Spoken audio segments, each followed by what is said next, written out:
اعوذ باللہ من الشیطان الرجیم، بسم اللہ الرحمن الرحیم۔ برائٹ لائٹ چینل میں خوش آمدید ویورز، امید ہے آپ سب خیریت سے ہوں گے اور اپنا گرد و نواح کا خیال رکھ رہے ہوں گے۔ ویورز، آج ہم آپ کو تربیت اولاد کے 120 اصول بتائیں گے۔ ان اصولوں کو دیکھنے کے لیے ہماری متواتر آنے والی ویڈیوز کو دیکھیے گا، اور اگر آپ کو یہ اصول اچھے لگے تو ہمیں کمنٹ باکس میں ضرور بتائیے گا۔ ویورز، اولاد اللہ تعالیٰ کی طرف سے ایک نعمت اور امانت ہے۔ اس امانت میں کسی طور پر خیانت نہیں ہونی چاہیے۔ والدین ان کی بری تربیت کر کے خیانت کے مرتکب ہوتے ہیں اور یوں ان کا مستقبل اور آخرت تباہ کر دیتے ہیں۔ والدین کے لیے اولاد کی صحیح تربیت کے متعلق ہدایات تو بہت ہیں، لیکن یہاں پر ہم آپ کو دنیاوی اور دینی لحاظ سے تربیت اولاد کے 120 اصول بتائیں گے۔ ہمیں امید ہے کہ 120 اصول سننے کے بعد اور ان پر عمل کرنے کے بعد ہر والدین کا بچہ نیک، کامیاب، دنیا اور آخرت میں سرخ روئی کا سبب بنے گا۔ پہلا اصول تو یہ ہے کہ بچے کے ساتھ ہمیشہ سچ بولیں، بلکہ اسے سچ اور جھوٹ کی تمیز کروائیں۔ سچ اور جھوٹ کی تمیز کروانا صرف یہ نہیں ہے کہ آپ اسے وربلی بتائیں، بلکہ اس کا یہ مطلب ہے کہ آپ اسے عملاً بتائیں۔ مثلاً یہ کہ اگر بچے کے والد گھر میں موجود ہیں اور دروازے پہ دستک دینے والا بچے کے والد کے بارے میں معلوم کر رہا ہے، اور آپ بچے کو بتلاتے ہیں کہ اس کو جا کر کہہ دے کہ ان کا والد گھر پر نہیں، تو یہ آپ اس کو خود بتا رہے ہیں کہ جھوٹ اور سچ میں کوئی فرق نہیں۔ اسی طرح 7 سال کے بعد بچوں کو اپنے کمرے میں نہ سلائیں اور بچوں کے درمیان برابری روا رکھیں۔ امریکن کلچر میں پہلے سے ہی بچوں کو دوسرے کمرے میں سلانے کی عادت ڈلوا دی جاتی ہے، یعنی بچوں میں انٹرفیرنس کم کی جاتی ہے، لیکن اسلام میں ہمیں بتایا جاتا ہے کہ 7 سال کے بعد بچہ خود مختار ہوتا ہے اور وہ صحیح اور غلط کی پہچان اس پر لازم ہو جاتی ہے، اور اس طرح وہ ذمہ داری اٹھانے کے قابل ہو جاتا ہے۔ تو اس بات کو مد نظر رکھتے ہوئے بچے کو 7 سال کے بعد اپنے بچوں کو کمرے میں مت سلائیں۔ بچوں کو دوسروں کی موجودگی، بالخصوص اس کے ہم عمر دوستوں کے سامنے کسی بات پر نہ ڈانٹیں اور نہ ہی اس کی غلطیاں گنوائیں۔ اس طرح آپ کے بچے کی عزت نفس مجروح ہو سکتی ہے۔ جیسے ہر انسان کی سیلف رسپیکٹ ہوتی ہے، ویسے ہی چھوٹی شخصیت کا مائل یہ بچہ ایک سیلف رسپیکٹ رکھتا ہے۔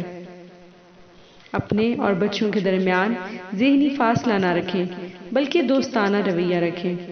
اگر آپ بچے کے ساتھ فرینڈلی ہوں گے تو آپ کو سارے دن کے لائف ایکسپیرینسز بتائے گا، اور جو بھی اس کو مشکلات اور ذہنی تسلسل کا شکار ہے اس کے بارے میں آپ کو آگاہ کرے گا۔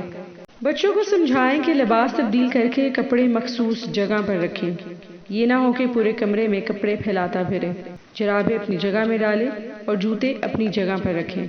اس طرح بچے کے اندر سیلف ڈسپلن کی عادت پیدا ہوگی اور اس کو صفائی کا بھی لحاظ رہے گا۔ بچے کو روزانہ کے کاموں کے اوقات کا عادی بنائیں، مثلاً وقت پر سونا، وقت پر جاگنا، کھانا، پڑھنا اور کھیلنا۔ اس سے بچے کے اندر ایک ٹائم ٹیبل اور روٹین مینج کرنے کی عادت پیدا ہوگی۔ ہلکی پھلکی تقریبات میں بچوں کو بھی شامل کریں۔ اس طرح سے ان کی شخصیت ڈیولپ ہوتی ہے اور ان کی شخصیت کے اندر اعتماد پیدا ہوتا ہے اور بچے کانفیڈنٹ بنتے ہیں۔ بچے میں سیلف کانفیڈنس پیدا کرنے کی کوشش کریں۔ بچے کے اندر خود اعتمادی پیدا کرنے کے لیے ان کی عمر کے مطابق چھوٹی چھوٹی باتوں کا فیصلہ کرنے کے موقع فراہم کریں، مثلاً کہ وہ کون سی آئس کریم کا فلیور کھانا پسند کرے گا، انڈے کا آملیٹ کھائے گا یا فرائی انڈا لے گا۔ اس طرح سے چھوٹی چھوٹی باتوں سے بچے کی رائے لیں کہ وہ آج کس کلر کے کپڑے پہننا پسند کرے گا۔ آپ جو بھی بات بچے کو کہنا چاہتے ہیں تو اس سے پہلے آپ کا بچہ جو بات آپ سے کہنا چاہتا ہے اس کو بھرپور توجہ سے سنیں۔ اگر آپ آج بچوں کی بات بھرپور توجہ سے سنیں گے تو کل کو وہ آپ کی نصیحت پر بھی عمل کریں گے، لیکن اگر آپ بچوں کی باتوں کو اگنور کریں گے تو وہ آپ کی نصیحتوں کو نہیں سنیں گے۔ بچے کی ہر خواہش کو ہرگز پورا نہ کریں، اس طرح بچہ خود سر ہو جاتا ہے اور اس کو عادت ہو جاتی ہے کہ دنیا میں جو چیز وہ چاہتا ہے اس کو وہ ملے۔ حالانکہ زندگی میں کچھ ایسے بھی موڑ آتے ہیں جہاں پر انسان کچھ خواہش کرتا ہے تو اس کو وہ نہیں ملتا، کیونکہ وہی ملتا ہے جو اللہ نے نصیب میں رکھ دیا ہوتا ہے۔ تو بچے کو سکھائیں کہ ہر چیز نہیں مل سکتی، لیکن اس کے لیے دعا گو رہے اور صحیح وقت کا انتظار کرے۔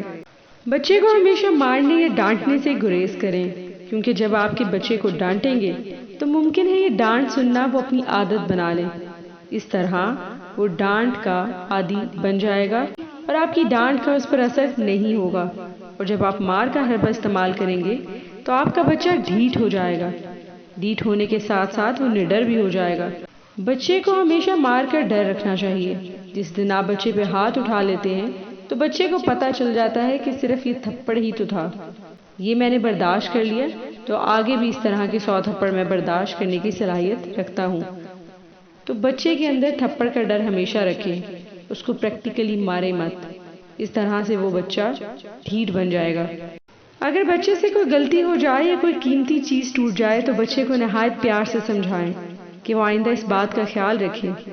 اگر آپ مارنے یا ڈانٹنے سے کام لیں گے تو آپ کا نقصان تو ہرگز پورا نہیں ہوگا، لیکن بچے کے ذہن میں آپ کے خلاف نفرت پیدا ہو جائے گی. اسی طرح ہر وقت کی ڈانٹ پھٹکار سے پرہیز کریں اور بچے کو ڈانٹ کا عادی مت بنائیں. بچے کے ساتھ ہمیشہ لفظ آپ کے ساتھ گفتگو کریں. اس طرح اس کے اندر سیلف ریسپیکٹ پیدا ہوگی اور وہ دوسروں کی بھی عزت کرنا سیکھے گا. بچے میں احساس ذمہ داری کو پیدا کریں اور وہ اس طرح کہ اس کے ذہن میں یہ بات ڈالنے کی کوشش کریں کہ وہ اپنی چیزوں کا خیال خود رکھے، اپنے کام خود اپنے ہاتھ سے کرنے کی اس کو عادت ڈالیں. اس طرح سے اس میں کیئر لیسنس اور لاپرواہی کی عادت کم ہو جائے گی. مثلا کھانے کا تقاضا ہے تو دسترخوان بچے سے خود بچھوائیں.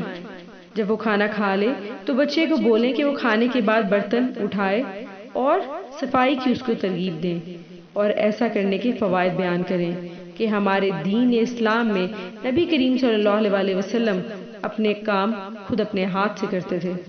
بچے سے کبھی چیخ کر بات نہ کریں بلکہ نہایت دھیمے لہجے میں آہستہ اور آسان بات کریں.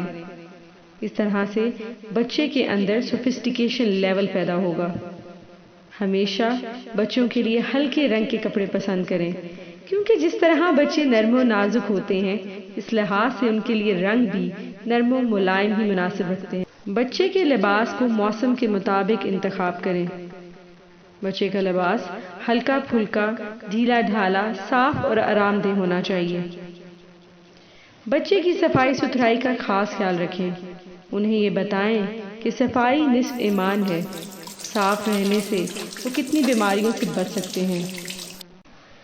بچے کی نگہداشت ذہنی اور جسمانی صحت اور شخصیت میں توازن برقرار رکھنے کے لیے جو باتیں بتائی گئی ان پر خصوصی توجہ دینے کی ضرورت ہے. اور یہ توجہ صرف ماں کے لیے نہیں بلکہ یہ اصول ماں باپ دونوں کے لیے یکساں ہے. امید ہے آپ کو آج کی ہماری ویڈیو پسند آئی ہوگی.